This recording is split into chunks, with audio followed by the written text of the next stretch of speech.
오늘 우리에게 주신 하나님의 말씀은 구약성경 창세기 19장 1절로 11절의 말씀입니다. 제가 가진 성경은 구약 23쪽의 말씀입니다. 제가 봉독하겠습니다.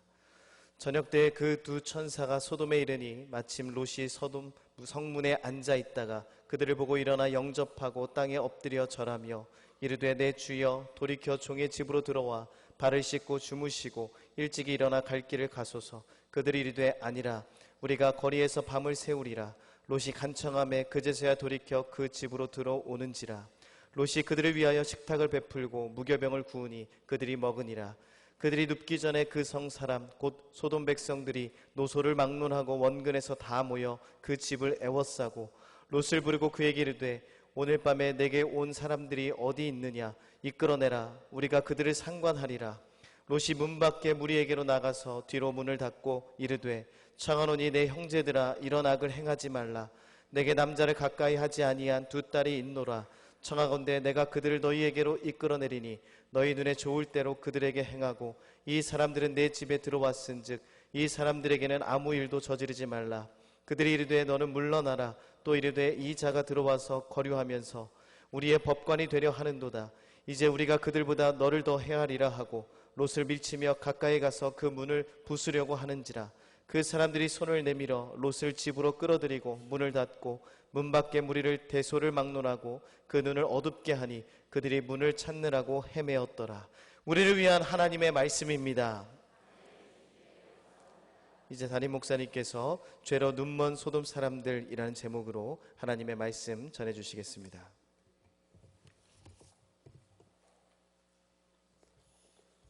살아계신 하나님, 이 시간 저희들이 하나님의 음성을 듣기 원합니다. 종의 모습을 감추시고 성령께서 역사하사 하나님의 말씀만 되었게 하여 주옵소서. 예수님의 이름으로 기도합니다. 아멘. 삼진아웃제라는 말이 있습니다. 야구에서 온 말이지요. 야구에서 타자가 3번 스트라이크를 당하면 삼진아웃되는 것처럼 불법 행위를 하다가 3번째 적발이 되면 더 이상 유예 없이 강력하게 처벌하는 제도를 삼진아웃제라고 합니다. 우리나라에서도요, 행정기관이나 기업에서 이 삼진아웃제를 도입해서 활용하고 있습니다. 예를 들면 2001년 7월부터 경찰청은 음주운전 삼진아웃제를 시행하고 있습니다. 음주운전으로 3번째 걸리면 그 3번째 걸렸을 때 혈중 알코올 농도와는 상관없이 무조건 면허를 취소시키는 그런 제도입니다. 검찰청에서는요, 2013년부터 폭력범죄 삼진아웃제를 실시하고 있습니다. 집행유예 이상의 전과를 포함해가지고 3년 이내에 2번 이상 폭력을 휘두른 전과자가 다시 3번째 폭력을 휘두르면 무조건 구속하는 그러한 제도입니다. 이 삼진아웃제가 어떻게 보면 인정사정도 없는 삼진아웃이 되면 그냥 삼진이 되면 아웃시키니까 그런 것처럼 보일 수도 있지만은요, 사실은 아주 인정이 넘치는 제도입니다. 왜냐하면 2번까지는 봐주겠다는 것이기 때문에 그렇습니다. 그러나 마지막 3번째 기회를 잃으면 끝입니다. 정말 지혜로운 사람은요, 마지막 기회를 살리는 사람이고 어리석은 사람은 마지막 기회를 놓치는 사람입니다. 오늘 우리에게 주신 하나님의 말씀인 창세기 19장을 보면 마지막 기회를 잃어버린 어리석은 소돔 사람의 이야기가 기록되어 있습니다. 창세기 18장을 보면 하나님이 두 천사와 함께 아브라함에게 나타나셨습니다. 그때 아브라함은 헤브론 만물의 상수리 숲이 있는 자기 장막 문에 앉아 있다가 하나님의 일행을 보자마자 달려나가서 엎드려 절하면서 기쁘게 영접하고 극진히 대접합니다. 그러자 하나님이 다시 한번 아들 주실 것을 약속하시죠. 그리고 아브라함을 떠나면서 이런 말씀을 하셨습니다. 창세기 18장 20절부터 22절까지 우리 함께 읽어봅니다. 시작. 여호와께서 또 이르시되 소돔과 고모라에 대한 부르짖음이 크고 그 죄악이 심히 무거우니 내가 이제 내려가서 그 모든 행한 것이 과연 내게 들린 부르짖음과 같은지 그렇지 않은지 내가 보고 알려 하노라.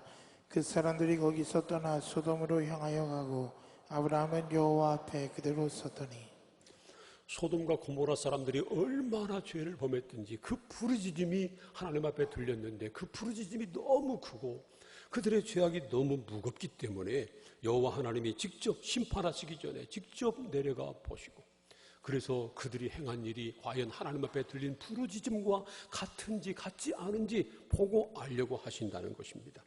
그래서 말이죠. 하나님과 함께 아브라함을 찾아왔던 그 두 사람 하나님의 사자는 먼저 소돔으로 보냈고요. 하나님만 아브라함 앞에 서 계셨습니다. 그리고 아브라함에게 소돔을 멸망시킬 계획을 말씀하시죠.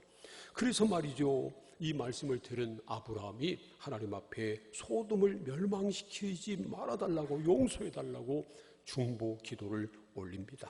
창세기 18장 23절부터 25절까지 우리 함께 읽겠습니다. 시작. 아브라함이 가까이 나아가 이르되 주께서 의인을 악인과 함께 멸하려 하시나이까. 그 성 중에 의인 50명이 있을지라도 주께서 그곳을 멸하시고 그 50의인을 위하여 용서하지 아니하시리이까. 주께서 이같이 하사 의인을 악인과 함께 죽이심은 부당하오며 의인과 악인을 같이 하심도 부당하니이다. 세상을 심판하시는 이가 정의를 행할 것이 아니니까. 아브라함은요 막연하게 소돔을 용서해달라고 기도하지 않았습니다.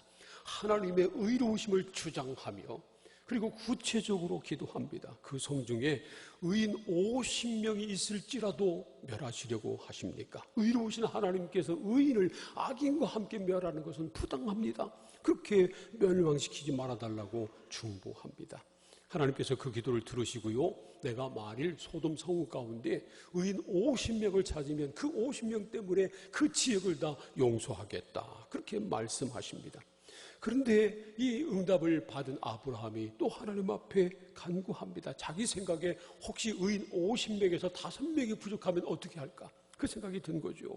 그래서 하나님 나는 티끌이나 재와 같습니다 하고 자기 자신을 낮추면서 만약에 의인 50명에서 5명 부족하면 어떻게 하겠습니까? 멸하시겠습니까? 그렇게 또 사정합니다. 그러자 하나님께서 내가 거기서 45명을 찾아도 의인 45명을 찾아도 멸하지 않겠다 말씀하십니다. 그 후에도요 아브라함은 40명, 30명, 20명 마지막 10명을 찾아도 멸하지 않으시겠습니까? 그렇게 하나님 앞에 사정을 합니다. 그때마다 하나님께서 그럼 내가 용서해 주겠다 그렇게 말씀하시죠. 우리는 여기서 놀라운 사실을 봅니다. 하나님의 본심입니다. 우리 하나님의 본심은요 심판이 아니라 용서라는 것입니다. 우리 하나님은 심판하기를 즐겨하시는 분이 아니라 용서하시기를 기뻐하시는 분이라는 것입니다. 성경을 보면 그런 하나님을 우리에게 많이 가르쳐 주십니다. 그 대표적인 사람 중에 하나가 바로 요나서에 기록된 요나의 말인데 우리 함께 요나서 4장 2절 말씀을 읽어봅니다. 시작. 여호와께 기도하여 이르되 여호와여 내가 고국에 있을 때에 이러하겠다고 말씀하지 아니하였나이까. 그러므로 내가 빨리 다시스로 도망하였사오니 주께서는 은혜로우시며 자비로우시며 노하기를 더디하시며 인애가 크시사 뜻을 돌이켜 재앙을 내리지 아니하시는 하나님이신 줄을 내가 알았음이니이다. 이 요나는 하나님의 선지자였잖아요. 하나님께서 니느웨로 가서 심판을 선언하라고 말씀을 주셨는데도 불구하고 가지 않고요 다시스로 도망을 했습니다. 그런데 그가 말하기를 그 이유가 주께서는 은혜로우시고 자비로우시고 노하기를 더디하시며 인애가 크셔서 뜻을 돌이켜 재앙을 내리지 아니하실 하나님이신 것을 자기가 알았기 때문이라는 것입니다. 사실 요나가 제대로 안 거죠. 우리 하나님은요 이 말씀대로 은혜로우시고 자비로우시고 노하기를 더디하셔서 심판보다는 용서를 기뻐하시는 분이십니다. 여러분 우리 하나님께서는 그렇게 은혜로우신 하나님이신 것을 믿으시기를 바랍니다. 그래서 우리가 사는 것입니다. 그러나 하나님이 언제까지나 용서만 하시는 분은 절대 아닙니다. 회개하고 죄에서 돌이킬 기회를 주셨다가 마지막 기회를 주셨는데도 돌이키지 않으면 야고보서 2장 13절 말씀대로요 긍휼이 없는 심판을 하시는 분이십니다. 긍휼이 없는 심판 얼마나 무서워요. 소돔과 고모라가 그런 긍휼이 없는 심판을 받았습니다. 소돔 사람들이 하나님이 주신 마지막 기회를 놓쳤기 때문입니다. 창세기 19장 1절과 2절 말씀을 함께 읽겠습니다. 시작. 저녁 때에 그 두 천사가 소돔에 이르니 마침 롯이 소돔 성문에 앉아있다가 그들을 보고 일어나 영접하고 땅에 엎드려 절하며 이르되 내 주여 돌이켜 종의 집으로 들어와 발을 씻고 주무시고 일찍 일어나 갈 길을 가소서. 그들이 이르되 아니라 우리가 거리에서 밤을 새우리라. 창세기 19장 1절은요, 저녁 때에 그 두 천사가 소돔에 이르니 그렇게 말씀하고 있습니다. 18장 1절을 보면 여호와 하나님이 두 사람과 함께 헤브론 마물의 상수리나무 숲에 살고 있던 아브라함을 찾아가셨는데 그때가 날이 뜨거울 때였습니다. 이때를 개역 한글판 성경을 보면요, 오정쯤이라고 그렇게 번역을 했었습니다. 그리고 창세기 18장 16절을 보면 아브라함의 극진한 대접을 받은 후에 두 사람은 소돔으로 떠납니다. 그리고 그런 다음에 하나님께서 아브라함에게 소돔을 멸망시킬 계획을 말씀하시죠. 그러니까 아브라함이 하나님께 소돔을 위해서 중보하는 기도를 올립니다. 그 사이에 두 사람이 소돔에 도착했다는 것입니다. 그래서 19장 1절을 보면요, 저녁 때에 그 두 천사가 소돔에 이르니라고 기록하고 있는 것입니다. 여기서 우리는 하나님과 함께 아브라함을 찾아온 그 두 사람이 바로 천사였다라는 사실을 우리가 알 수 있습니다. 그래서 말이죠, 19장 1절은 두 천사 앞에 그라고 하는 정관사를 붙이고 있는 겁니다. 18장에 나오는 그 두 사람이 바로 19장의 그 두 천사였다는 사실을 말하고 있는 것입니다. 그리고 하나님이 헤브론의 마물에 살고 있었던 아브라함을 찾아왔을 때가 정오쯤이었고요. 그리고 그 후에 대접을 받은 후에 두 천사가 소돔에 이르렀을 때가 저녁 때였다라는 사실을 우리가 알게 됩니다. 그때 아브라함의 조카 롯은요, 소돔 성문에 앉아 있다가 그들을 보고 일어나 영접하고 땅에 엎드려 절하면서 그들에게 말합니다. 내 주여 돌이켜 종의 집에 들어와 발을 씻고 주무시고 일찍이 일어나 갈 길을 가십시오. 그렇게 말합니다. 그러나 그 두 천사가 거절하죠. 아니라 우리가 거리에서 밤을 새우리라. 거리에서 그냥 밤을 지새겠다는 겁니다. 그 두 천사가 소돔에 온 목적은 18장 21절 말씀대로요, 소돔과 고모라의 사람들이 행한 모든 죄가 과연 하나님께 들린 부르짖음과 같은지 그렇지 않은지 보고 알려고 한 것이었기 때문이었습니다. 그러기 위해서는 어두운 밤거리를 보는 것이 딱입니다. 대부분의 악한 범죄는 어두운 밤거리에서 일어나기 때문입니다. 그래서 롯의 집에 들어가지 않고 거리에서 밤을 새우려고 했는데요, 롯이 하도 간청하자 그냥 롯의 집에 들어갑니다. 그리고 거기서 문제를 만나죠. 소돔 사람들이 얼마나 죄악에 눈이 어두워져 있었는지 그날 밤 롯의 집 앞에서 다 보게 된 것입니다. 천사들이 소돔의 밤거리를 돌아보지 않았지만 롯의 집 앞에서 소돔 사람들의 죄악상을 그대로 보게 된 것입니다. 첫 번째로 소돔 사람들은요, 동성애에 빠져 있었습니다.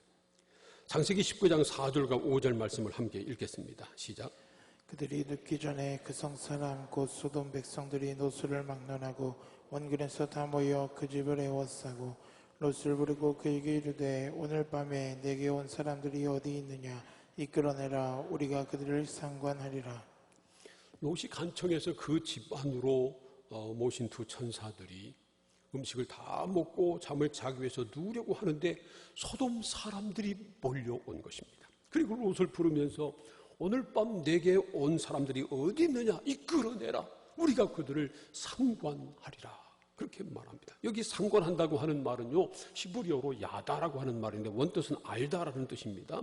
그런데 단순히 무엇인가를 안다고 하는 뜻만 있는 것이 아니라 성적으로 안다, 성적인 관계를 맺는다 그런 뜻도 있습니다. 8절 말씀 보면 롯이 자기 두 딸을 일컬어 말할 때 내게 남자를 가까이 하지 아니한 두 딸이 있다. 그런 말을 했는데 이 남자를 가까이 하지 아니한 이 말을요 히브리 성경을 보면 역시 야다라고 하는 단어로 되어 있습니다. 그러니까 남자를 알지 못하는 두 딸이 내게 있다. 라는 그 말입니다. 남자와 관계한 적이 없는 두 딸이 내게 있다라고 하는 그런 의미의 말입니다. 이 소돔 사람들은 남자의 모습으로 찾아온 두 천사들을 원했습니다. 그래서 그들을 이끌어내라. 우리가 그들을 상관하리라. 그렇게 말했는데 그 상관한다고 하는 말이 바로 그 사람들 대상으로 남색을 하겠다고 하는 말이었다고 하는 것을 우리가 알게 됩니다. 요즘 많이 하는 말로 하면요. 동성애를 하겠다는 것입니다.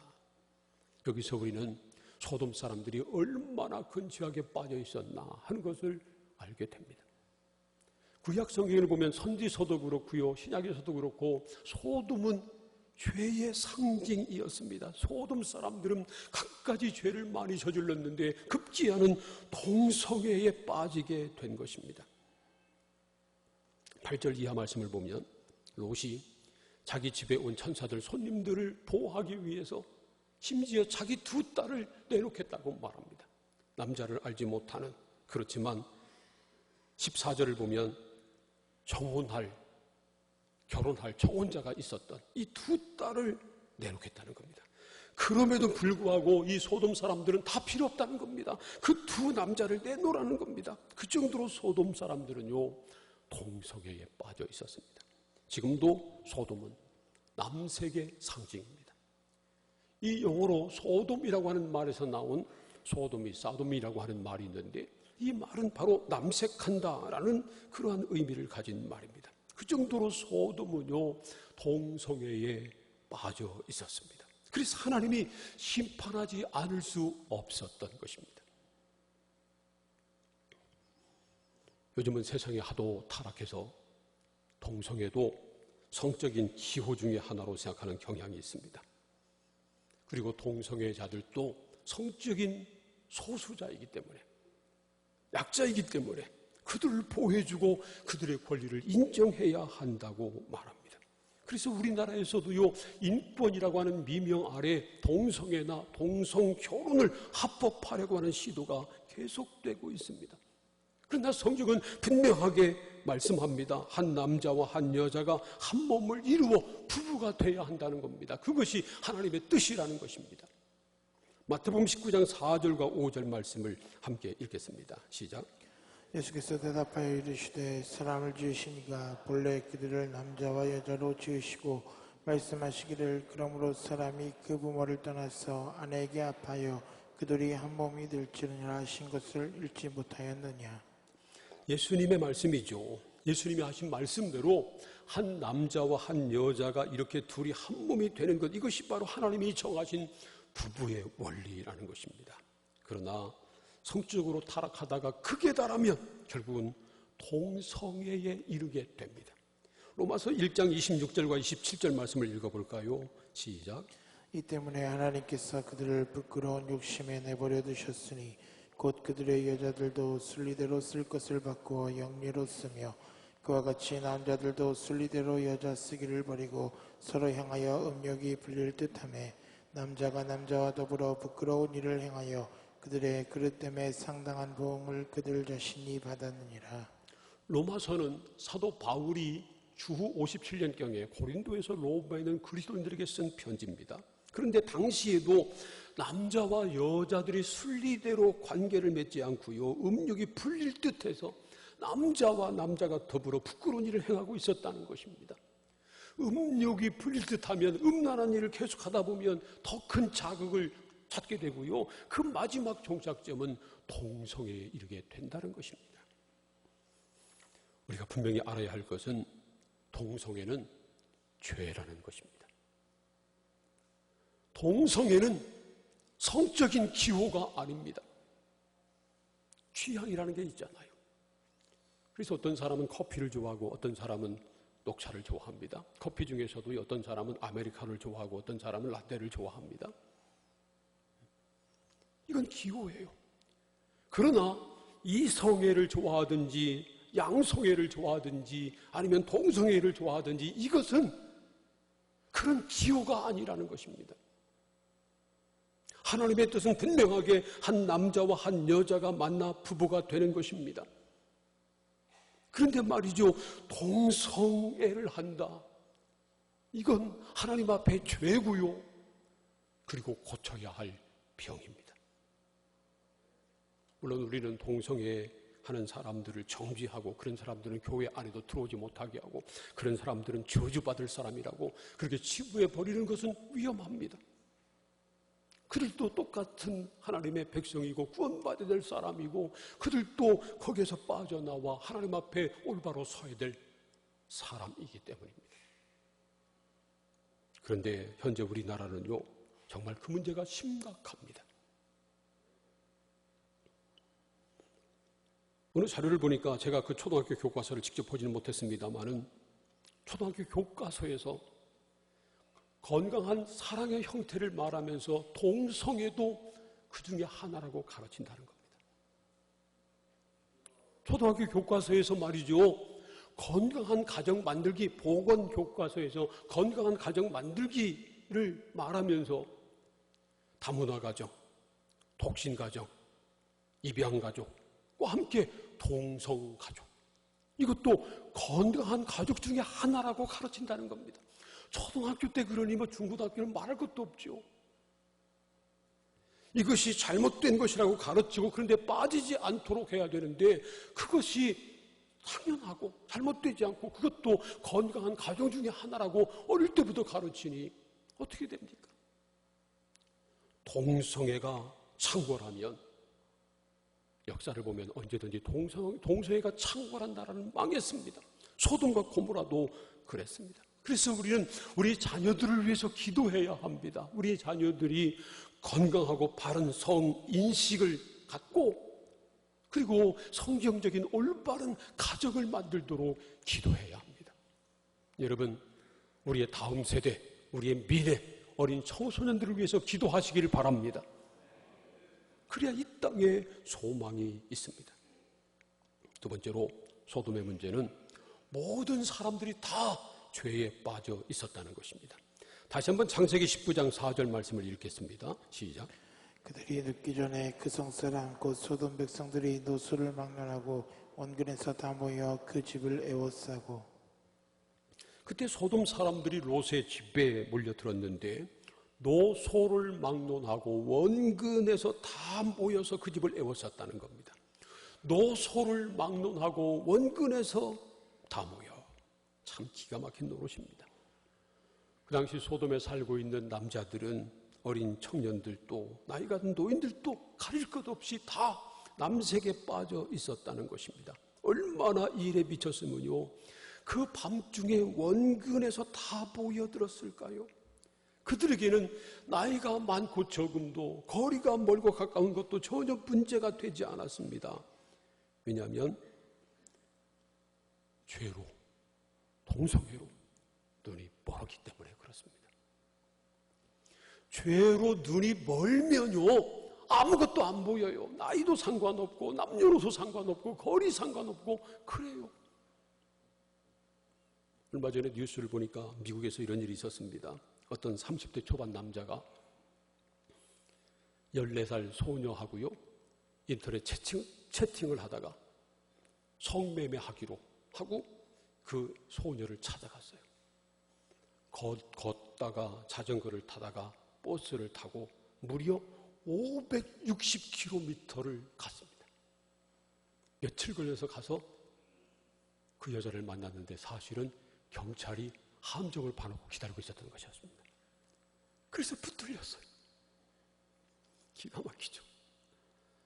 죄에 눈이 멀면 거리도 상관없어요. 대상도 상관없어요. 이 소돔 사람들이 죄로 눈이 멀었기 때문에 그랬던 것입니다. 창세기 19장 9절부터 11절까지 함께 읽어봅니다. 시작. 그들이 이르되 너는 물러가라. 또 이르되 이제가 들어와서 거류하면서 우리의 법관이 되려 하는도다. 이제 우리가 그들보다 너를 더 헤아리라 하고 롯을 밀치며 가까이 가서 그 문을 부수려고 하는지라. 그 사람들이 손을 내밀어 롯을 집으로 끌어들이고 문을 닫고 문 밖에 무리를 대소를 막론하고 그 눈을 어둡게 하니 그들이 문을 찾느라고 헤매었더라. 롯이 그들을 말리면서 대신 자기 두 딸을 내어주겠다고 말하자 그들이 롯 보고 너는 물러나라 외칩니다. 이자가 들어와서 거울하면서 우리의 법관이 되려 하는도다. 이제 우리가 그들보다 너를 더 해야 할 것이다. 그리고요 그를 밀치고 그의 집을 부수려고 했다는 것입니다. 그때 안에 있던 두 천사가 손을 내밀어서 롯을 집 안으로 끌어들였습니다. 그리고 문을 닫았죠. 그리고 그 순간 문 밖에 있던 사람들의 눈이 다 어둡게 됐습니다. 그래서 그들이 문을 찾느라고 헤매었다는 것입니다. 그 순간 천사들이 그들의 눈을 다 어둡게 만든 것입니다. 놀라운 일이죠. 그 순간 천사들이 그들의 눈을 어둡게 만들었다라고 하는 말은 히브리어로 산베르라고 하는 말인데 사실은 눈이 먼 것을 뜻하는 말입니다. 단순히 그 순간 그들의 눈이 어두침침해진 것이 아니고요. 순간적으로 눈이 멀게 된 것입니다. 그래서 앞이 보이지 않았습니다. 근데 사실은요, 소돔 사람들은 진짜 눈이 멀어 있었습니다. 죄의 눈이 멀어 있었던 것입니다. 그들이 죄로 눈이 멀어 있었기 때문에 그런 일이 벌어졌습니다. 죄로 눈이 멀지 않으면 어떻게 동성애에 빠져요? 죄로 눈이 멀지 않으면 어떻게 말이죠? 노소를 막론하고 원근 각지 모든 사람들이 다 몰려들어요. 죄로 눈이 멀지 않았으면 그들을 말리는 롯을 말리는 롯을 말이죠 오히려 죽이려고 해요.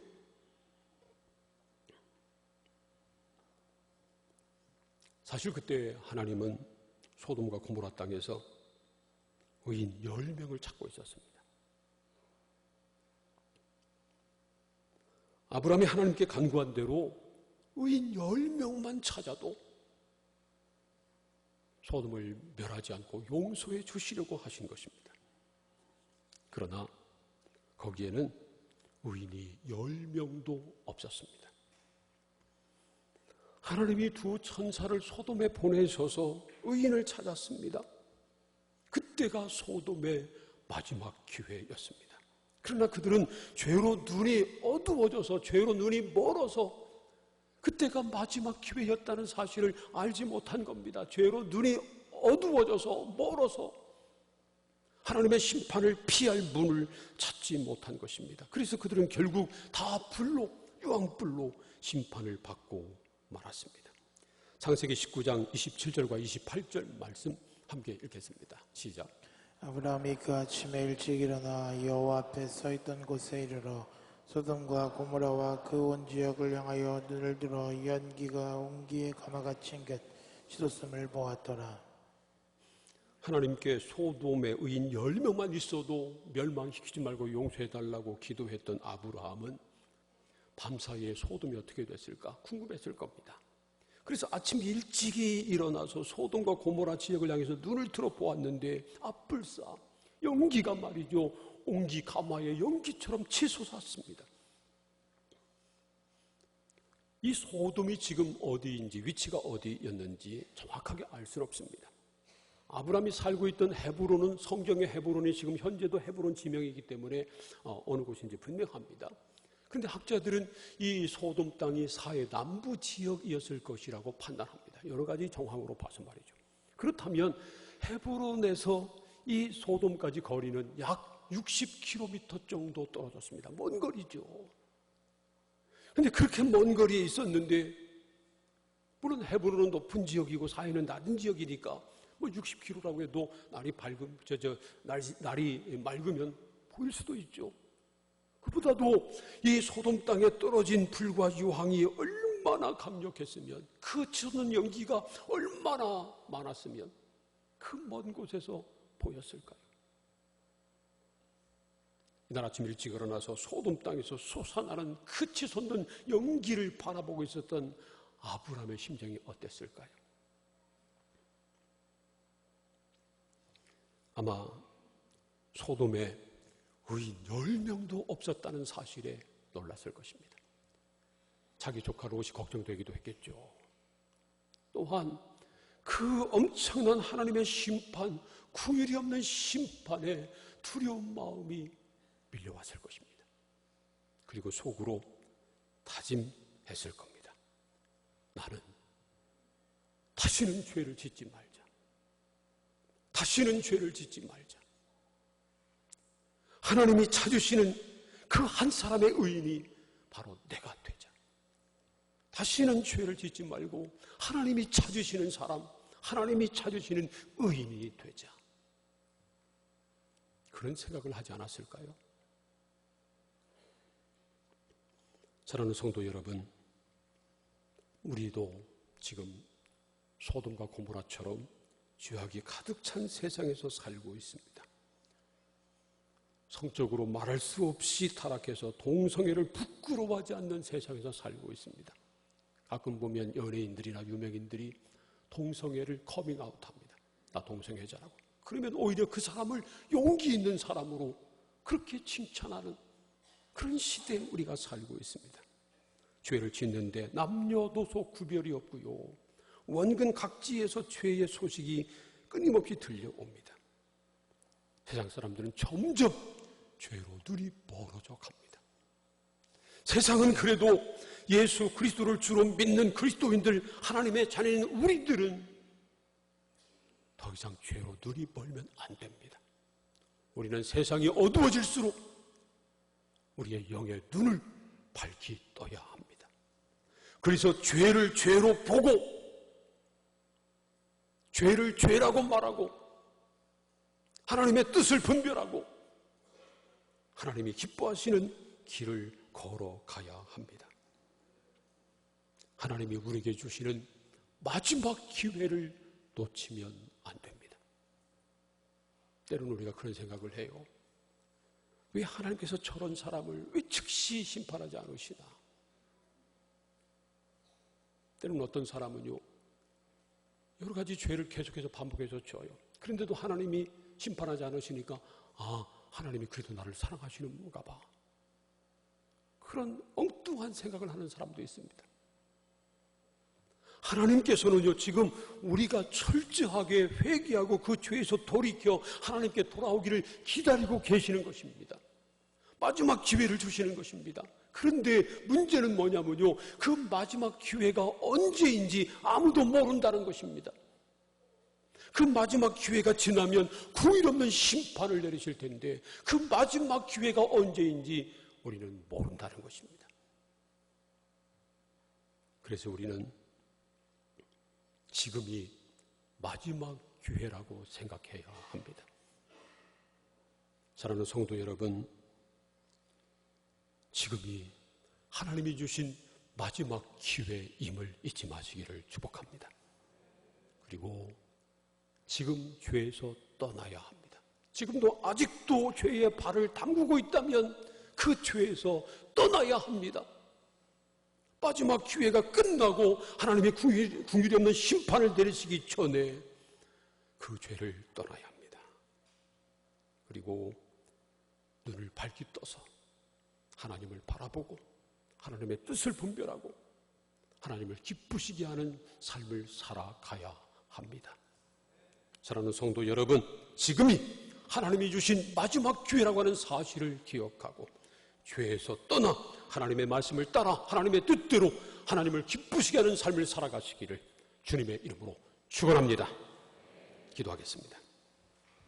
오늘 우리에게 주신 하나님의 말씀을 생각하면서 함께 통성으로 기도합니다. 하나님, 우리는 소돔 사람들처럼 죄로 눈이 멀어 하나님이 주신 마지막 기회를 놓치는 어리석은 사람 되지 않게 하여 주옵소서. 우리가 눈을 밝게 떠서 죄를 죄로 보게 하시고 하나님의 뜻을 분별하게 하시고 죄를 떠나 하나님의 말씀에 순종하는 사람들 다 되게 하여 주시옵소서. 이 마지막 기회, 궁일 없는 심판이 오기 전에 철저하게 회개하고 하나님의 뜻대로 살아가는 하나님의 사람들 되게 하여 주옵소서. 다 함께 동성으로 기도하겠습니다. 하나님 감사합니다. 오늘도 저희들을 부르셔서 함께 예배하며 말씀을 나누며 기도하게 하시니 감사합니다.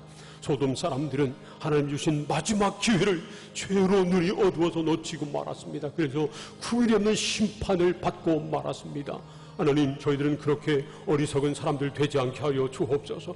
죄로 눈이 멀지 않게 하여 주옵소서. 우리의 영의 눈을 밝혀 주옵소서. 그래서 죄를 죄로 보게 하시고 하나님의 뜻을 분별하게 하시고 죄를 떠나 마지막 기회가 주어졌을 때 그 죄를 떠나서 하나님 앞에 온전히 서 하나님의 뜻대로 살아가는 우리가 되게 하여 주옵소서. 아버지 하나님, 우리를 구원하게 해주시고 우리와 함께 하시고 우리를 인도하여 주옵소서. 예수님의 이름으로 기도합니다. 아멘.